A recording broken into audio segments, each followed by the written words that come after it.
ariko arankunda. Warakoze sheri, warakoze pe. Umwana ukeye, dore umwana uyi, dore umwana sha.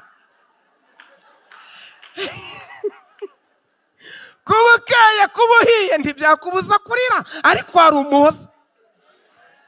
Kuba uvuka mu muryango ukomeye ntibyakubuza kurira. Ngiye umusheri ndamukunda cyane. Niba hari abamwaye mu gihugu cy'u Rwanda, sema sheri ndimo. Mwese buriya mwamwaye buhoro. Uyu mudamu yantezaga inkweto ze n'ishati ye nkajya ku murimo. Najya gucika intege akambwira ngo iyo dukorera izadutabara. Sheri wihangane nubwo bagukubise, nuko twari twaramwaye. Gusa bamwaye. Ngewe bantegeye ubwato, twari mu karere ka Burera, bantegera ubwato, bampiga igiceri cya senkani, ntega ubwato ndataha. Nageze mu rugo nsanga madamu baramukubise bamuhoye ishati y'abandi. Nagize ati kuko hari iwacu mu majyaruguru haba imbeho. Imbeho yabaga nyinshi, tukambara umufuka mu maguru, agashyiramo amaguru, nanjye ngashyiramo amaguru. Icyo nkundira umudamu wanjye, ntabwo yavukiye mu muryango mugufi nkanjye. Niga kumva umunyenga, numvise umunyenga ku modoka y'iwabo. Iyo ninenekaga kugira ngo numve umunyenga, nibo bari bafite imodoka mu murenge w'iwacu. Gituma ntamwara, ni ukuri kw'Imana. Imodoka y'iwabo niyo numviseho umunyenga, igiye kwikorera amadafari nkayiruka inyuma ngafata ni orewe. Umva, dufite Imana itabara abamwaye. Dufite Imana iha ijambo abatararigiraga. Dufite Imana iha isura abatarayigeze. Ariko arankunda. Warakoze sheri, warakoze pe. Ubundi najyaga mu giterane ngatira ishati, ngatira ikoti, byose nyine. Rimwe rero tugiye ku murimo, tugezeyo uwari wantije ishati arambwira ngo uzihangane, ishati yanjye nzayambara ku cyumweru uzaze kare. Tugezeyo tugira ibihe byiza, dusengera umuntu wari utewe na dayimoni. Dayimoni iradusuzugura, yanga kumuvamo. Twirirwayo, turarayo, kuwa mbere, kuwa kabiri, kuwa gatatu, bigeze kuwa gatanu dayimoni amuvamo. Amaze kumuvamo, mushumba waho aravuga ati rero n'ubundi urabona mwaratinze, reka no ku cyumweru muzaterane mutahe murangije amateraniro. Akana gatoya, Imana ibaho umugisha kubwo kwita ku bana. Kana gatoya karaza gahetse amakaye mu mugongo kavuye kwiga, karaza kuzura umwuka wera. Haleluya. Abayoborwa n'umwuka w'Imana nibo bana b'Imana. Karaza karava katumva, karaza kuzura umwuka wera, karavuga ngo mwumve, Imana yabahaye umugisha kubw'umurimo wayo mwakoze. Ntabwo iri teraniro uterana, ntabwo irisha kugira, ari imfabusa imbere y'Imana yacu. Imana ntikiranirwa ngo yibagirwe imirimo. Akana karahanura ngo Uwiteka aravuze ngo umurimo mwamukoreye ni mwiza, aba bose bazaterane ku cyumweru, ariko wowe taha kuko ishati y'abandi watiye yateje ikibazo mu rugo. Amena. Ishati y'abandi watiye yateje ikibazo mu rugo. Mushumba aragacata akakana, ukojeje isoni umushitsi, na isoni zamukoze kera. Uretse Yesu uhindura amateka, zaradukoze Nyagasani. Noneho ndavuga ni mushumba wicyaha umwana, Imana inyuze muri we, iyi shati y'abandi narayitiye, ahubwo narayikererana. Akana karongera ngo umva nongere mvugane namwe, umugore wawe bamukubise inshi 3 azize ishati. Namusigiraga ibiro 3 by'ibirayi nkajya ku murimo. Naba ngiye ku murimo akambwira ati sheri ndekarame sheri, none ibi biro 3 uzamara y'icyumweru buriya koko nzabigenzana. None se uri umwana uziyaranje. Nyakubahwa Aposo, uyu mudamu ndamugushemeye. Akiyaranja agahita afata amasengesho yo kunsengera bya birayi namusigiye ibiro 3 subundi koko yakabiriye bikamugezayo. agafata amasengesho y'iminsi 4 yakumva ananiwe akajya gufungurira kwa mwarimu akongera agatangira andi nazataha akanyakiza bya birayi namusigiye. Hambwira none se bya birayi biracyahari? Akambwira ati ntiwambwiye ngo nziyaranje? Nariyaranje. Yiyaranjaga ari imbere y'Imana kuko umwami Imana azantabara. Nicyo gituma ntamwara, nicyo gituma ntamwara, nicyo gituma nkomera mu maso. Uzibeshe usiba amateraniro urebe ko ikimwaro uzagikira. Ntimukirengagize guterana kwera, ntimukirengagize guterana kwera. Nyakubahwa Apostle, uzi ko nagiye mu ndege 8 nanjye nyura hano i Kanombe mu gihugu cyacu nanjye bakanyakira. Rero mu nkundire duhaguruke twakira ijambo ry'Imana. Yesu abaho umugisha, Yesu abaho umugisha. Kandi ndayishimye ko twese turinze. Nshimira Apostle mwatuzirikanye mukumva twasangira ijambo ry'Imana kuri ubwo umwami Imana azantabara. Nicyo gituma ntamwara. Nukuri Imana ibaho umugisha. Nyakubahwa Apostle, niteka mwaduteye mukoreshejwe n'Imana yacu yabahamagariye kuyikorera. Imana ibaho umugisha. Rero ndi kumwe na Sheri, ndi kumwe na Sheri Shu bin.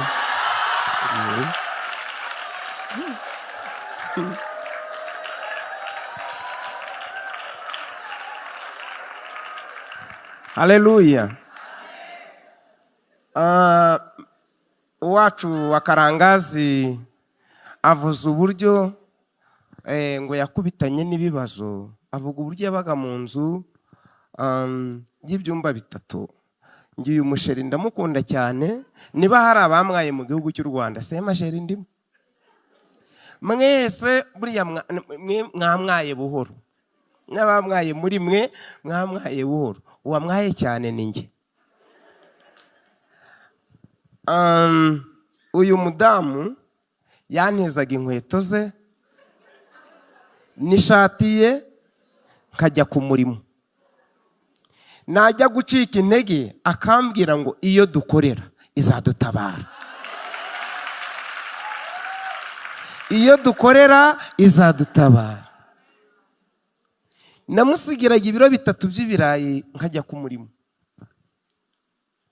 Naba ngiye ku murimo akambwira ati Sheri ndekarame Sheri, none ibi biro 3 uzamara y'icyumweru buriya koko nzabigenzana? None se uri umwana uziyaranje? Nyakubahwa Apostle, uyu mudamu ndamugushemeye. Akiyaranja agahita afata amasengesho yo kunsengera bya birayi namusigiye ibiro 3 subundi koko yakabiriye bikamugezayo. Agafata amasengesho y'iminsi 4 yakumva ananiwe akajya gufungurira kwa mwarimu akongera agatangira andi nazataha akanyakiza bya birayi namusigiye. Hambwira none se bya birayi biracyahari? Akambwira ati ntiwambwiye ngo nziyaranje? Nariyaranje. Yiyaranjaga ari imbere y'Imana kuko umwami Imana azantabara. Nicyo gituma ntamwara, nicyo gituma ntamwara, nicyo gituma nkomera mu maso. Nkamera nk'urutare, nkamera nk'urutare, si yuko nazakorwa n'isoni, umwami azantabara, nsindishiriza ari hafi.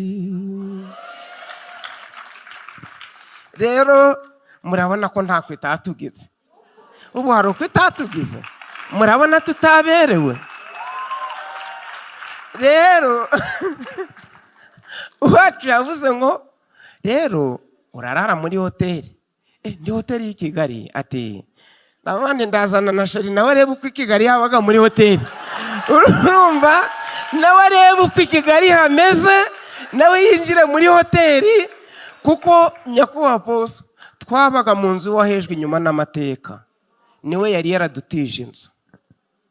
N'uyu munsi amaze iminsi arwaye, shara arambwira tumva uriya rero dukurikije n'uburyo yadutije inzu ye, nitwe twari tumaze iminsi tumurwaje mu bitaro bya Musanze. Abantu bakatubaza ati none se uyu namwe bite? Uyu akavuga ati uyu ni mabukwe, uyu ni umubyeyi wacu, yatubereye umubyeyi, yadutije inzu imyaka 5. Uwacu aravuze ngo, uyu mama wa Karangazi aravuze ngo abana bakaryama ngo twebwe nta byumba byarimo. Wahagararaga mukareba aho buri wese ageze ate aryamye, kuko hari iwacu mu majyaruguru haba imbeho. Imbeho yabaga nyinshi, tukambara umufuka mu maguru, agashyiramo amaguru, nanjye ngashyiramo amaguru. Icyo nkundira umudamu wanjye, ntabwo yavukiye mu muryango mugufi nkanjye. Niga kumva umunyenga, numvise umunyenga ku modoka y'iwabo, iyo ninenekagaho kugira ngo numve umunyenga. Nibo bari bafite imodoka mu murenge w'iwacu, ariko arankunda. Warakoze sheri, warakoze pe. Igituma ntamwara rero, haleluya, gituma ntamwara ni ukuri kw'Imana. Imodoka y'iwabo niyo numviseho umunyenga, igiye kwikorera amadafari, nkayiruka inyuma ngafata ni orewe. Umva, dufite Imana itabara bamwaye, dufite Imana iha ijambo abatararigiraga, dufite Imana iha isura abatarayigeze. Sheri rero mfasha akaririmbo wewe usubire kwicara no kwasige. Bacuranzi bacu mutwihanganire, muducurangire.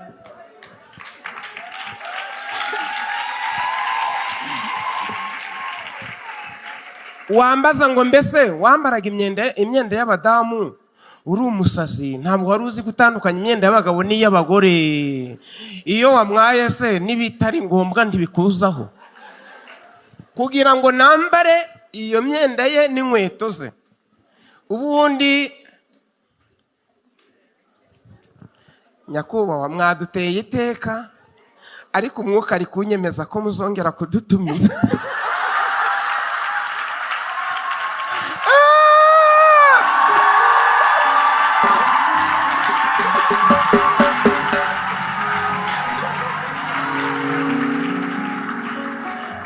Kuko tugiye kuririmba indirimbo ivuga ngo turavuga gakeya, kuko iby'Imana yakoze ntabwo twabivuga muri iyi minota ngo tubirangize. Kugira ngo nambare inkweto ze n'ishati ye, ubundi najyaga mu giterane ngatira ishati, ngatira ikoti, byose nyine. Rimwe rero tugiye ku murimo, tugezeyo uwari wantije ishati arambwira ngo uzihangane, ishati yanjye nzayambara ku cyumweru, uzaze kare. Tugezeyo tugira ibihe byiza, dusengera umuntu wari utewe na dayimoni. Dayimoni iradusuzugura, yanga kumuvamo, twirirwayo, turarayo, kuwa mbere, kuwa kabiri, kuwa gatatu, bigeze kuwa gatanu dayimoni amuvamo. Amaze kumuvamo, mushumba waho aravuga ati rero n'ubundi urabona mwaratinze, reka no ku cyumweru muzaterane mutahe murangije amateraniro. Akana gatoya, Imana ibaho umugisha kubwo kwita ku bana. Kana gatoya karaza gahetse amakaye mu mugongo kavuye kwiga, karaza kuzura umwuka wera. Haleluya. Abayoborwa n'umwuka w'Imana nibo bana b'Imana. Karaza karavuga katumva, karaza kuzura umwuka wera, karavuga ngo mwumve, Imana yabahaye umugisha kubw'umurimo wayo mwakoze. Ntabwo iri teraniro uterana, ntabwo irisha kugira ari imfabusa imbere y'Imana yacu. Imana ntikiranirwa ngo yibagirwe imirimo. Akana karahanura ngo Uwiteka aravuze ngo umurimo mwamukoreye ni mwiza, aba bose bazaterane ku cyumweru, ariko wowe taha, kuko ishati y'abandi watiye yateje ikibazo mu rugo. Amena. Ishati y'abandi watiye yateje ikibazo mushumba aragacahata akakana ukojeje isoni umushitsi, naho isoni zamukoze kera. Uretse Yesu uhindura amateka, zaradukoze nyagasani. Noneho ndavuga ni mushumba wicyaha umwana, Imana inyuze muri we, iyi shati y'abandi narahitiye, ahubwo narayikererana. Akana karongera ngo umva nongere mvugane nawe, umugore wawe bamukubise inshi 3 azize ishati. Shari wihangane nubwo bagukubise, nuko twari twaramwaye. Musa bamwaye. Ngewe bantegeye ubwato, twari mu karere ka Burera, bantegera ubwato bampiga igiceri cya senkani, ntego ubwato ndataha. Nageze mu rugo nsanga madamu baramukubise bamuhoye ishati y'abandi. Nagize ati wa mugabo mbonye arambwira ati twavuganye ngo ikintu rwose twagize ibihe byiza, atukantinanira ishati abanse kuyurusha pe, abanshubijemo rwa kabiri ndasimbuka ndiruka. Imana irambwira ngo uhereye none ntuzongere gutira, ujye urambara imyenda y'umudamu wawe, igihe gikwiriye nzakumwarura. Ntabwo nabyemeye. Iyo wamwaye ugerageza no kwicira inzira ngo urebe ko byakuvaho, ariko iyo ibibwiye ngo biragenda, iyo iciye inzira biremera. Ndirwanirira nanone ndi bujye mu giterane hano za Kirambo hariya, ndatira nk'uko bisanzwe, sinzira. Imana irambwira ngo abo watiye imyenda baraza gufata imyenda yabo. Ntibe impamvu yo kutajya ku murimo. Kuba ugifite ibikumwaza ntibikakubuze guterana. Kuba ugifite ibikuriza ntukareke kuza kuririraho bikemukira. Ujuza shitani nakubuza kuza azaba yagushoboye. Shitani niyitwaza ikibazo ufite akakubuza guterana azaba yakurangije. Ujye umubwira ngo ahari ijoro ryararira umuntu, ariko bwaca mu gitondo impundu zika. Amen, amen, amen. Ntukemerere shitani ngo aguheze mu maganya, uzamubwire ngo have Satani. Muririmbyi wariya za Rubavu yararimye ngo have Satani winyihebesha, kuko namaramaje kujyana na Yesu. Mwana we, reka ducunguze uburyo umwete wewe. Noneho mbwira madamu Nindarose, umuntu araje arambwira ngo imyenda natiye ngo bene yo barajya kuyishikira ngo nambara imyenda yawe. Madamu atari kushobora kuba urose ukuri, nkurikije uko ejo bundi bagukubise nanjye bakankubita. Wiyambarira inkweto zanjye burya tunganya ikirenge. Nshimye Yesu wampaye umugore tunganya ikirenge.